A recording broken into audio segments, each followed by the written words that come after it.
Today we're covering one of the biggest tragedies to hit the fashion industry in the past few years, a crucial update on the Shein parliamentary hearing that I covered in a video a couple of days ago, allegations of massive greenwashing going on at Zara, a forced labour scandal in India that has rocked the industry, and so many other stories, including positive news at the end of this video that you should definitely stick around for. We have so much to cover, so let's get into it.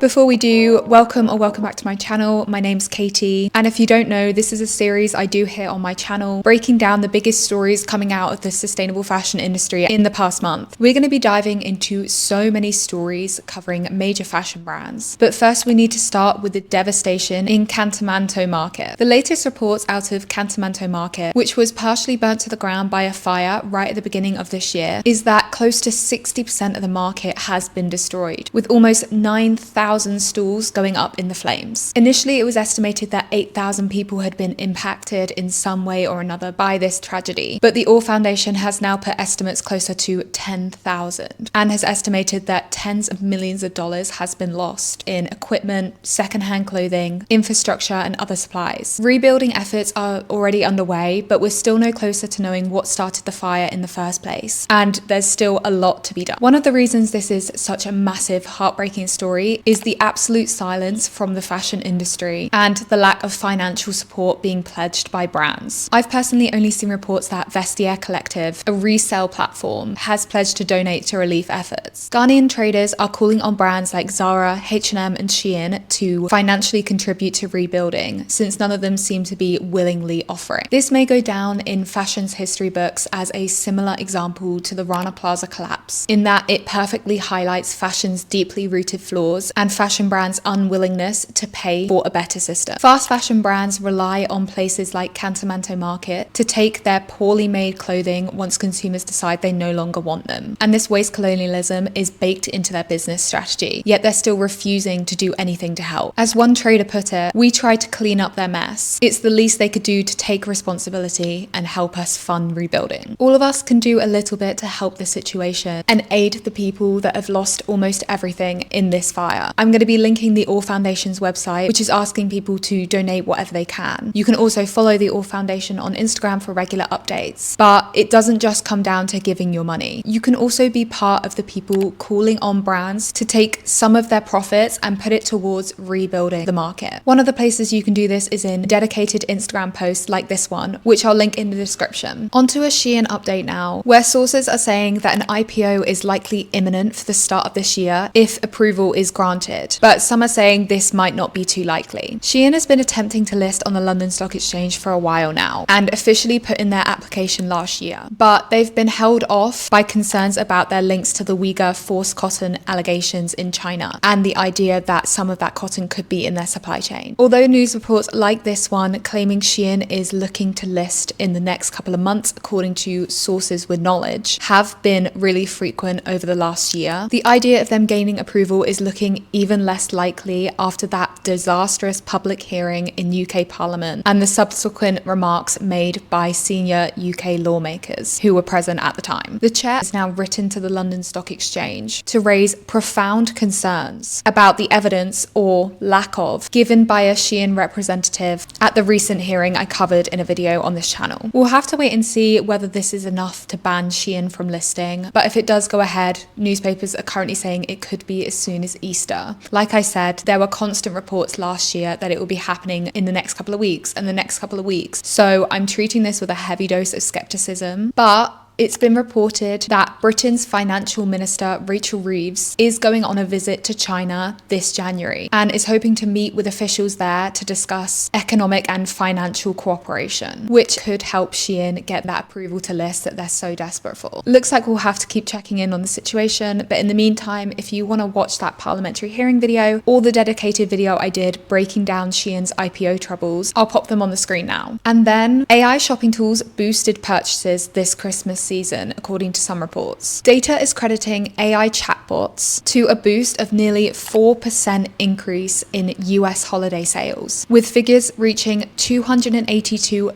billion. The data also reported that shoppers used AI-based chatbots 42% more this year compared to the 2023 Christmas period. And that's just in the US. Globally, AI influenced sales rose to $229 billion between November 1st and December 31st. This is a little bit of a throwback to when I covered the ASOS AI chatbot here on this channel and on my social media. It's the idea of more brands using AI to increase the amount we're spending and make it even more frictionless for us to keep shopping is terrifying. If you want to know more about why I think this is really bad for the sustainability movement, then you can watch my TikTok on the subject. Now over to India, where so-called ethical cotton is being picked by child laborers, according to one watchdog. A new report has linked businesses supplying cotton to brands like Inditex, which owns Zara, H&M Group, Gap, and Amazon, to incidents of forced labor and debt bondage on Indian cotton farms. The report condemns India's so-called largest sustainable apparel manufacturer as allowing children as young as 6 to work on some of their cotton farms, sometimes being pressed into the labor because of debts taken on by their parents. They also found evidence of the farms using synthetic pesticides in some cases, which not only rules it out as being organic cotton, but has terrible health concerns for the workers on these farms. And also reports of workers being paid unfair wages below the legal minimum wage. Normally what happens is these kind of incidents are brushed off as only reflecting one or two isolated incidents happening in a massive supply chain. But the data shows that out of the 90 farms covered by the investigation, the authors of the report found evidence of child labor on nearly half of them. India's cotton is already ranked on the US's Labor Department's list of goods at risk of being produced with child labor. And this report points out that this likely affects many more companies than the ones they named. Something that I think is definitely true. For example, when I looked at the accused manufacturer's website, they'd actually named Patagonia as a partner, which the report looking into this study hadn't mentioned as a potential brand. But Patagonia's own website keeps mentioning working with the Indian supplier up till 2022, which is when the initial investigation began. I'm not sure if Patagonia are still working with the supplier, but they definitely were in previous years. And it's unlikely that the child labor only started in the year when the investigation started. The supplier's website also proudly states that they use certification websites like the Higg Index and BCI Cotton to verify their product, both of which certification schemes have recently been called out in controversial cases of misleading claims. And yet suppliers and brands continue to rely on these certification schemes for their sustainability credentials rather than verifying their own suppliers in their supply chain. There hasn't really been much fallout from this investigation yet, as far as I can tell. Most of the brands mentioned in the report came back to say that they are committed to ethical sourcing and that some of them no longer work with this supplier, and some of them didn't even bother to comment at all. So I guess we'll have to wait and see what the fallout's going to be. And then Zara has been accused of massive greenwashing. According to a new report, Zara has dramatically increased its use of dirtier air transport in the last few years in an effort to speed up the shipping time from manufacturers to their stores around the world. Compared to sea shipping, air transportation can be up to 35 times more carbon intensive. And despite the fact that it costs fashion brands way more to ship this way, many of them rely on it to quicken fashion production cycles and allow for fast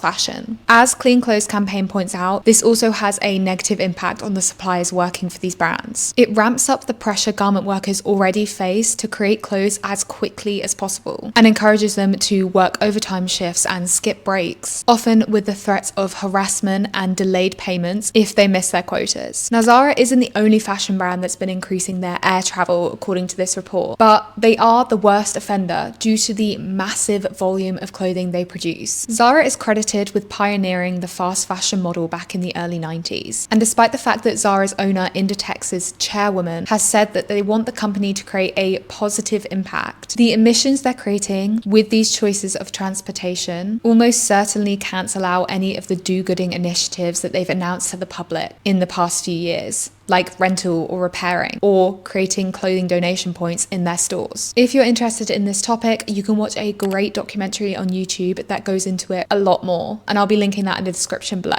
Okay, it felt like some of those headlines were a lot, so thankfully we're at the good news news section, and there's some really interesting stories here. Starting with the biggest positive news I've heard in a while, which is that London Fashion Week is adopting Copenhagen Fashion Week sustainability regulations. The strict sustainability regulations framework pioneered in Copenhagen back in 2020 will now be rolled out by the British Fashion Council in the next couple of years here in London. Full implementation for every brand showing in London will be required for the January 2026 shows. But this year it's going to apply to the brands showing for the New Gen initiative, which already had a mandatory sustainability requirement, but this is definitely a step up from that. The BFC's New Gen initiative supports young designers, and it's seen as a world-leading designer program, so this should make it even more exciting. London is the first of the big 4 fashion weeks to implement this framework, which require brands to have things like a formal ESG strategy, use preferred materials, have a diversity and inclusion policy, and remove single-use props for their fashion shows. As Vogue points out, designers in London tend to be smaller and less established than those in Paris and Milan, for example, which arguably makes it easier to enforce sustainability criteria. Although people at the BFC are hoping that this will allow London to stand out even more amongst the big 4 and drive change in the industry, there's also questions that have been raised about the cost of meeting this new criteria, which may be a particular concern in London, which has already been struggling with rising costs post-Brexit. On to the next good news, which is progress being made over in the US. The US has published its first federal report on textile waste, marking the first time the government has acknowledged and proposed solutions to one of the biggest issues facing the fashion industry right now. That's really important because the news isn't that the textile waste problem exists. Everyone in the industry has known about that issue for years now, but it's the fact that a government agency has finally acknowledged such a problem. According to experts, the report formally calls for action, agency coordination, and the deployment of federal power to address textile waste in a focused manner. The findings of the report itself don't really belong in the good news section. For example, it found that textile waste volume in the US increased by more than 50% between 2000 and 2018, and that there are serious issues with contaminants and microplastics leaching into soil and water as clothing slowly sits and decomposes in landfills. However, the fact that the report highlights all of this and talks about potential solutions like advancing textile recycling and reducing textile waste is a big deal. And then influencers are calling out beauty brands for being wasteful with their gifting practices, asking them to stop sending so much stuff. The practice of blind gifting, where brands send out unsolicited parcels to a large database of creators, is increasingly being called out by press and by influencers as being wasteful. Certain brands like MAC Cosmetics have been named as sending out crazy amounts of products. One creator literally said, "I don't need 19 lipsticks." I've personally had a bit of experience with this. A brand I liked and had previously bought products from wanted to send me items from their new launch,